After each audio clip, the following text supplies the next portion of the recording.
2h17 no ar, que eu falei que você ia se surpreender com o entrevistado desse terceiro bloco, né? Eu tenho o prazer, a honra de conversar com meu colega de estúdio, Astério Moreira, e aqui eu vou pedir para, antes de colocar a primeira fala do Astério, eu já vou apresentar o filhote dele aqui, ó. Uma janela para um tempo esquecido. O Egli, me perdoe, que o Lalá foi até mais ligeiro que nós dois. Já colocou ali o card do livro. Uma janela para um tempo esquecido, Astério Moreira. Capa de Clélia Maria. Capa de Clélia Maria. Médica. Minha filha do coração. É mesmo, ela sua filha? Ela ama arte, ela ama desenho, ama tudo. Ela fez essa capa para mim. Ô Astério, o que te motivou a escrever isso aqui? Foi uma necessidade? Foi um compromisso que você tinha com você mesmo? Interessante, Tan, que essa história da necessidade que a gente tem de escrever, né? Eu sei que você tem essa necessidade. Você passar muito tempo sem escrever, você começa a ficar perturbado. Dá uma alergia. Começa a dar roxo no juízo. Né? A cabeça fica assim meio... Mas eu conversei com o Roberto Vaz no AC 24 Horas, que eu faço a coluna lá. Eu disse, Roberto, eu posso contar algumas histórias aí no final de semana, porque a coluna é política. Não é? É para ser política ali. Ele disse, mas eu gosto, eu quero que você escreva, é isso. Aí eu comecei a escrever no sábado e de repente ganhou uma proporção que eu não imaginava. Como é que você consegue medir isso? Pelas redes sociais, e o próprio AC tem o seu mapa, alferia, né? Ali, né? Tem. Sabe, por exemplo, tem uma história aí que tem mais de 5.000 curtidas no Facebook. Né? Então, assim, uma visualização muito grande. E os comentários das pessoas, eu vi isso, a minha avó contou essa história, a minha mãe, é verdade, a minha mãe tem uma história que eu conto aí, que é uma lenda, inclusive é lenda urbana. Eu não digo que é uma verdade, eu digo que é uma lenda urbana, porque a gente diz, não, você está escrevendo mentira, que mentira, eu estou escrevendo lenda urbana, né?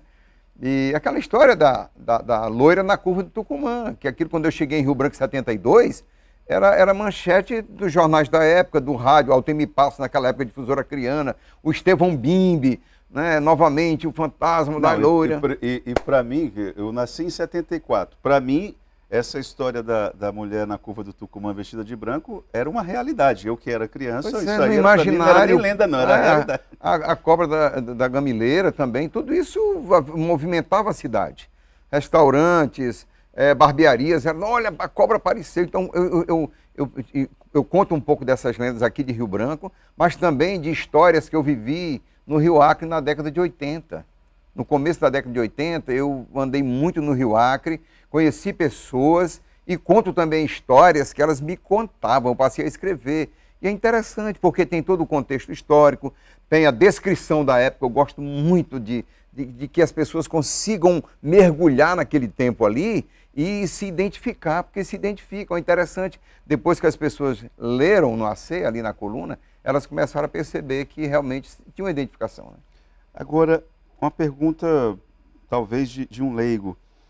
Se há muitas visualizações de determinados textos seus no site, por que não há, por exemplo, uma tiragem de 5.000 exemplares desse aqui, como você disse que houve 5.000 visualizações de um dos textos apenas? Na verdade, já quando você contrata a editora para fazer o trabalho, uma parceria, a própria editora, ela se encarrega de comercializar.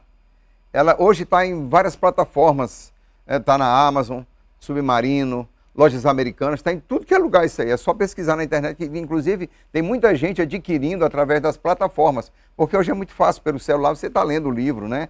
Pelo Kindle você está lendo o livro também. Então aqui em Rio Branco mesmo, pessoas entrando em contato no Clube Prateleira, que a gente faz parte, o clube está ajudando, inclusive foi o livro escolhido do mês para a gente debater. Aliás, a coordenadora do Prateleira estaria aqui conosco, mas infelizmente teve um problema de saúde e não pôde vir. Como é o nome dela? A Carol. A Carol. A Carol, a Paola, né, elas criaram um clube, então assim, está muito interessante, né, porque são necessariamente debatidos livros, escolhe um por mês, de autores da terra. Regionais. Seringal, de Miguel Ferrantes, Rosalina, Meu Amor, foi o último do Antônio Stélio, aquele caso bárbaro do assassinato daquela professora na década de 40. História fantástica. Aquela história, né?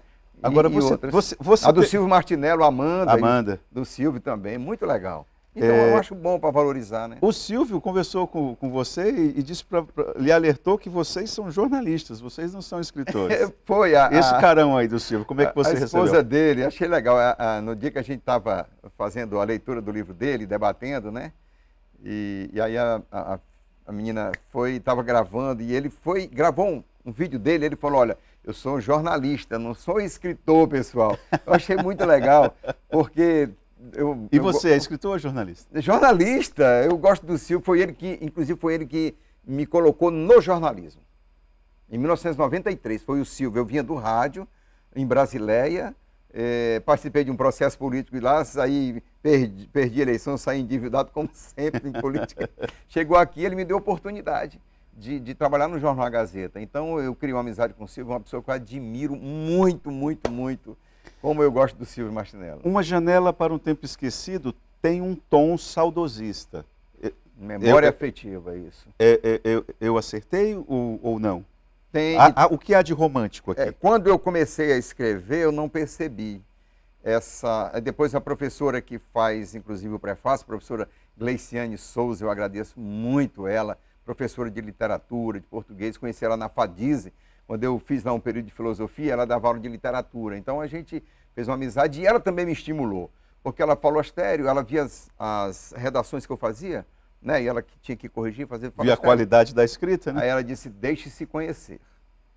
Deixe-se conhecer, você precisa fazer isso e tal. E eu gravei né?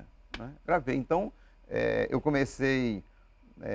eu gosto de acordar muito cedo e, de repente, começou a bater uma saudade mesmo desse momento. Tem histórias aí que as pessoas vão rir. Eu acho que esse é o presente ideal para os dias dos pais, de quem teve um pai ou um avô que foi seringueiro, que morou na zona rural. E quase todos nós aqui da cidade temos uma origem rural. Seringueira. A gente veio das matas, do seringal. Né? Então, tem muitas pessoas aqui que vão se identificar com pescarias no Rio Acre, com histórias que aconteceram, mistérios que aconteceram no Rio, que eu ouvi e fiz a narrativa, e escrevi a história. Eu só fiz isso, eu escrevi a história ali para mexer um pouco mesmo com a gente. Pegando carona na tua professora, que falou para você se deixar se conhecer, né? Que é um raciocínio socrático, né? O que a gente aprende revisitando o passado?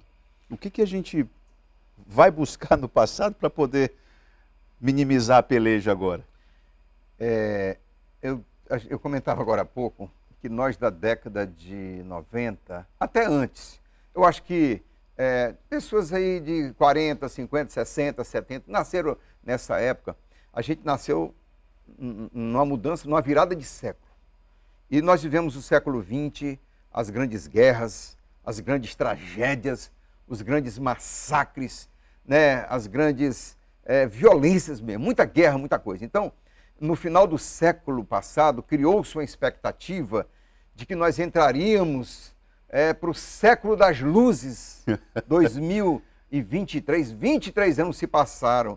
E o que é que a gente vê? Frustração, né? Esse raciocínio não se concretizou. Não, né? Itaã, e outra coisa, o que é que a gente viu, inclusive na política também, parece que houve um retrocesso. Total. Houve um retrocesso no pensamento, na história do pensamento, parece que houve um retrocesso, uma loucura, uma demência coletiva, essa violência que a gente imaginou que o que estava acontecendo e a tecnologia que viria, que a gente sonhava, chegou. Mas a violência, os golpes pela internet, os roubos de todos os níveis, corrupção pública. A negação à ciência. A negação da ciência. Então, eu acho que isso aí traz um pouco a lembrança mesmo, assim, de uma forma bem simples, né? De momentos que a gente viveu e que tinha uma boa expectativa de que os dias melhores estariam chegando. Você acha que isso aqui fica aqui no entorno de Brasileia, Chapuri, Rio Branco? Rio Branco, Brasileia, Chapuri, exatamente. E isso aqui conta um pouco da essência. De Castro, a primeira história... São 15 histórias, né? São 15 histórias. A primeira história, no tempo em que os homens roubavam mulheres. Né? É a história... É o lance de fugir, né? Aquela ideia, fulana fugiu. Ou então roubavam mesmo, né? Roubavam. Essa daí, no caso da Maria, ela foi roubada, né? E o irmão dela chegou em casa, viu que ela tinha sido roubada, porque ela tinha perdido a mãe e o pai no Seringal. Em Lábrea, região sul do Purus, Amazonas. sul do Amazonas, né? O irmão dela pegou o rastro, foi atrás, encontrou ela, matou o cara, trouxe ela de volta. E para ela nunca teve o sentimento de que o irmão cometeu um crime. Não, ele fez justiça, não tinha justiça. Não tinha justiça nem nada. Então tem muitas histórias aí de seringal, de pescaria, de onça que comeu um jovem. O menino dizendo, pai, tem uma onça me pastorando, pai. Você está com preguiça, menino, vá trabalhar e tal. O menino foi, a onça matou o menino. Quando ele disparou o cartucho, bateu o catolé e a onça pulou, matou ele. Foram atrás com o cachorro e encontraram. A irmã desse rapaz mora em Epitaciolândia. Quando ela viu na internet o conto, ligaram para mim lá, a dona Amélia Farrá, que era do Seringal São Vicente, dos Fará, antigamente, e falou, a irmã dele mora aqui em Epitaciolândia. Você foi lá conversar com ela? Não cheguei aí porque ainda não tive oportunidade. A gente tem aquela viagem marcada, né? Eu ainda não fui. Ô Astério, eu queria agradecer muito a tua participação aqui. Então, isso aqui está na Paim? Tá chegando, mandaram só 20. Mandaram 20? Mandaram 20, mas daí eu pedi uma tiragem de mais 200.